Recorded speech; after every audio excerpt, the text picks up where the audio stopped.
Hey guys, welcome to the Middle Circle channel, your safe spot in this wild world. And what's more permanent than the past, right? Today we are diving into the transfer summer before the 2000-2001 season. We'll be looking back at the top 5 most expensive transfers of that period. 5 big hopes for the future.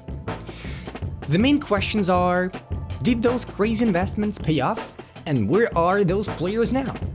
So, grab a comfy spot, make yourself a cup of tea or coffee. You're in the Middle Circle. Let's kick it off.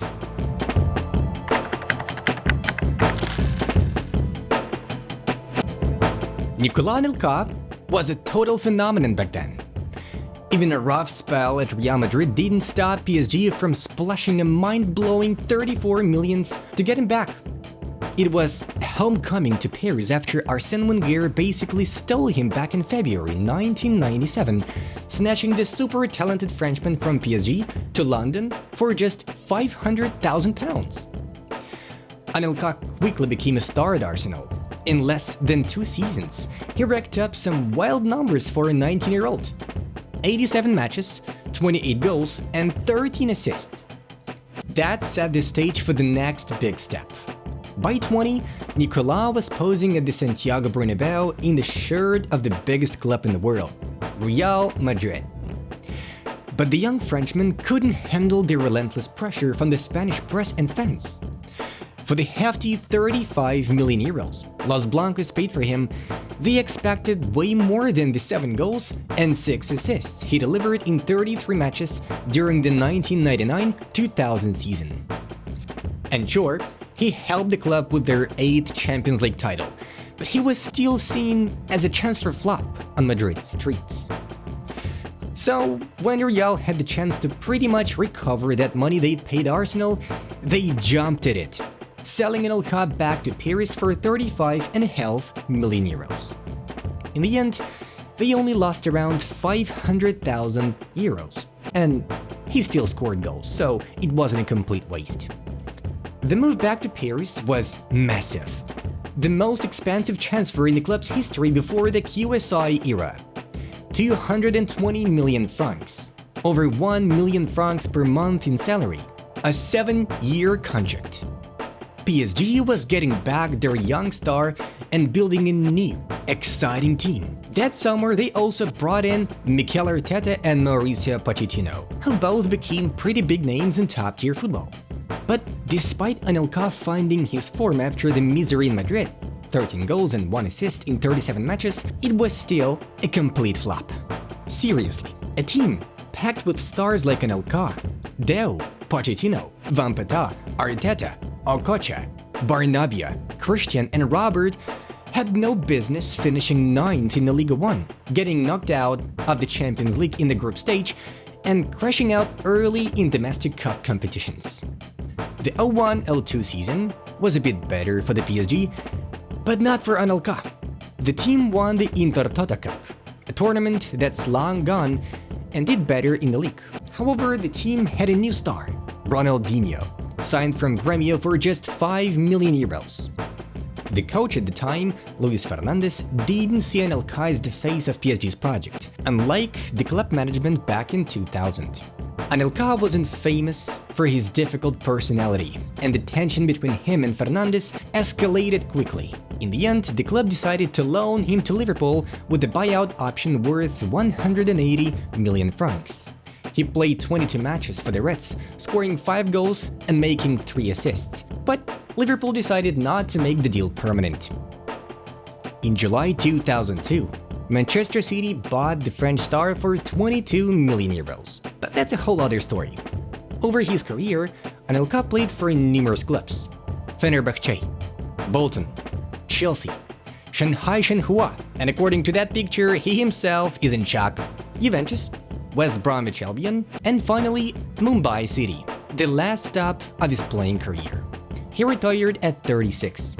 After that, Anelka dabbled in football management, advisor roles, coaching Lille's youth team, business management, and even as an executive director. But let's be real, he didn't exactly hit the stars there either. If you're curious, check out this documentary on Netflix, Anelka, misunderstood. Today Anelka looks like this. Cool, isn't it? Admit it, men in glasses are handsome.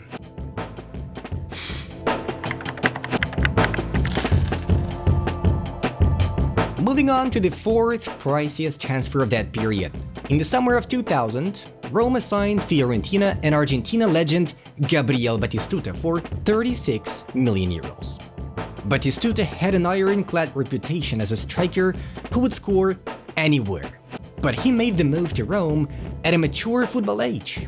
He was 31, and back then, players usually retired by 35. This was said to be Batistuta's last big contract, and it was totally worth the gamble. At the time, Roma was managed by the legendary Fabio Capello and had a rock-solid squad. Just look at that lineup: Cafu, Samuel, Zabina, Candela, Emerson, Montella, Totti, Del Vecchio, and of course, Batistuta. The title race went down to the wire, but Roma clinched their last Serie A championship to date, edging out a very strong Juventus by just 2 points. It was one of the most dramatic seasons in Serie A history. Batistuta was crucial to that success, finishing as the team's top scorer and 4th overall in the league. He netted 21 goals in 32 matches. That's exactly why they signed him for. Unlike Anelka's move, this transfer was a historical win. The next season, though, was much weaker. Only 6 goals and 3 assists, and Roma lost their title race to Juventus. The only highlight was winning the Italian Super Cup at the start of the season. In January 2003, Batistuta was loaned to Inter, and after his contract expired in the summer, he went to finish his career at Al Arabi in Qatar. He retired at 36. Batistuta didn't find much success as a coach, and now pops up with expert commentary and the fact that none other than Lionel Messi broke his long-standing goal-scoring record for Argentina.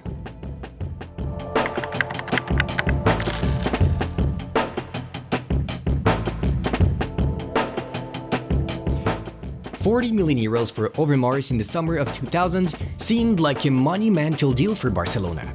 Marc was a star wherever he played, winning the Champions League with Ajax and being one of Arsenal's key players. Barca's then manager, Lorenzo Serra Ferrer, was eagerly awaiting his Dutch compatriot's arrival. Alongside Overmars, Emmanuel Petit was brought in to bolster Barcelona's midfield after Pep Guardiola's departure. At that time, the Catalans had just sold Luis Figo to Real Madrid and used the funds to sign Overmars and Petit. Overmars was intended to be a direct replacement for the Judas Figo. He arrived at Camp Nou at the age of 27 and expectations were sky high. Unfortunately, Barcelona had a disastrous season, with Ferrer replaced by Rakitic midway through. They barely qualified for the next season's Champions League.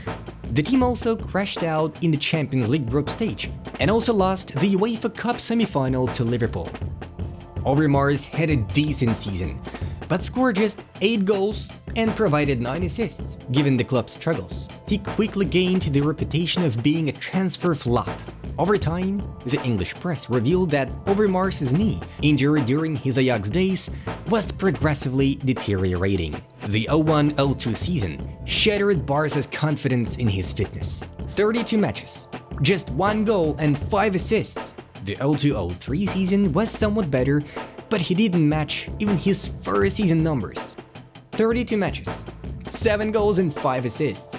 His final season at Camp Nou, the 03-04, saw him playing 31 matches, scoring just 3 goals and making 1 assist, mostly as a substitute. Overmars' knee couldn't handle the demands anymore, leading him to take a career break. He made a brief comeback in the 04-09 season at the Dutch club Go Ahead Eagles, retiring at 36.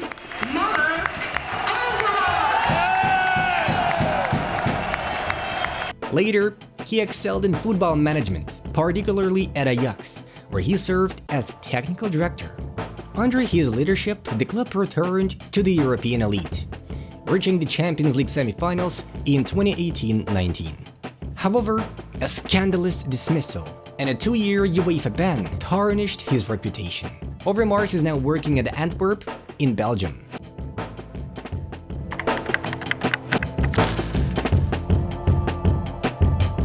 Hernan Crespo was another Serie A superstar of the late 90s and early 2000s. His transfer to Lazio was a true game changer. 57 million euros for a 26-year-old striker in his prime was a jaw-dropping sum back then. Crespo was already a star at Parma, where he moved in 1996 from River Plate. Over 4 seasons, he scored 62 goals in 116 matches, a remarkable feat in Serie A, the world's most competitive league at the time. Joining Lazio was a step up. The Roman club had the financial power to spend 57 million euros, showcasing the immense cash flow in Italian football back then. No surprise that 2 of the top 5 transfers on this list are from Serie A. Did Crespo justify the investment? Individually, absolutely. In his first season, he became Serie A's top scorer with 26 goals, and Lazio finished 3rd, just 6 points behind the champions. Lazio was a top club at the time, so the disappointment was immense when they finished 6th the following season and were eliminated in the Champions League group stage.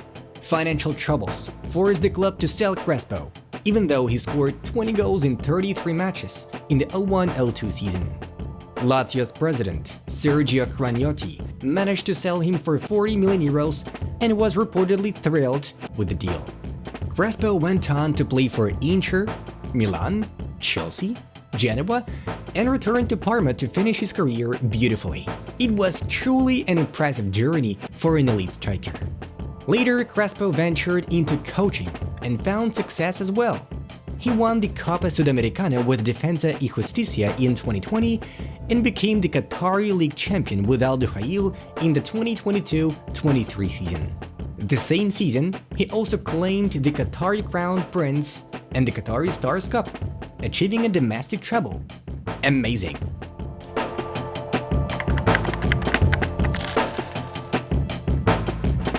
Finally, here it is, the main transfer of that era, a move that truly changed world football.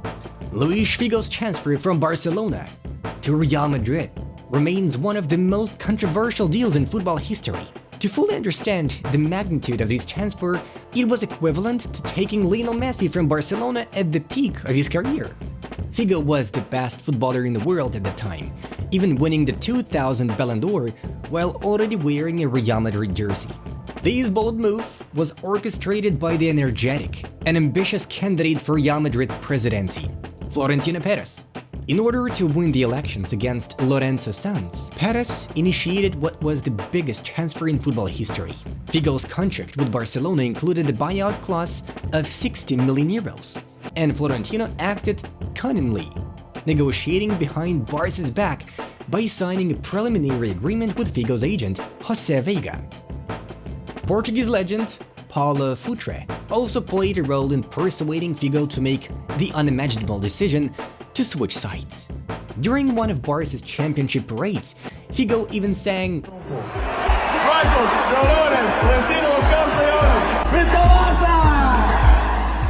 He was a true culé. But money and fame changed everything. Figo frequently demanded salary raises, which exhausted Joan Gaspar, who was then Barca's president. Until the last minute, Gaspar didn't believe that the transfer was possible, especially since Figo had publicly claimed he was committed to Barca and denied any agreement with Real Madrid. However, the bombshell exploded. On July 24th, 2000, Madrid activated Figo's buyout clause, paying Barcelona 60 million euros. It became the most expensive transfer in football history at the time. Luis received a salary 4 times higher than his pay at Camp Nou. Everyone was happy except Barcelona, who felt betrayed by their star player. This transfer marked the beginning of Florentino Perez's famous Galacticos project. Figo, Ronaldo, Zidane, Beckham. It was a dream team. But how successful was it? The story is mixed. Figo spent 5 seasons at Madrid, winning 2 La Liga titles, 2 Spanish Super Cups, and 1 each of the Champions League, UEFA Super Cup, and International Cup. How did Figo perform individually at Real? Here are his stats: 244 matches, 58 goals, and 94 assists. Later, his contract ended, and he moved to Inter Milan, where he retired in 2009 at the age of 36. Currently, Luis Figo works as an advisor to UEFA President Alexander Ceferin. Friends, what an intense episode! How did you like it? Smash that like button if you appreciate the effort I put into making this content. Here's a question for you. If you had to choose one player to sign for your team today, Luis Figo in his prime or any other star player from that era, who would it be? Let me know in the comments down below. It was Middle Circle. See you soon. Bye bye.